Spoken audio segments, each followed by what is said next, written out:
G'day. So here I've got a Samsung Galaxy A12 and I've replaced the screen and frame and it's making a ridiculous amount of distortion like it's on a crappy mono-channeled audio or mono-channel phone call.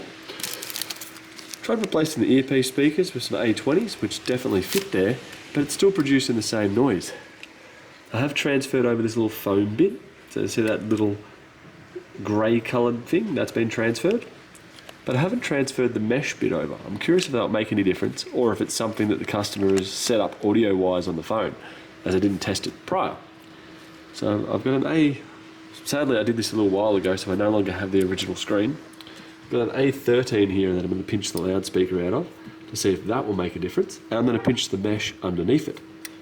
Hopefully installing that will fix it.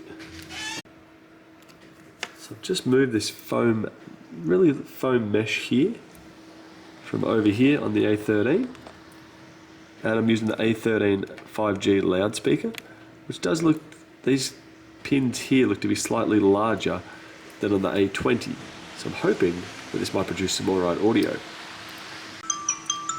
Audio is coming out perfectly fine now. I'm just holding it on the back there. That's coming out just fine. I'll flip it over. I believe it was that small little mesh foam pad that just went around the outside. I've tried gluing it to copy it, to give it a bit of buffer, but apparently it's really particular. Or it may be the A13 loudspeaker that I just put in. Anyway, sort it out.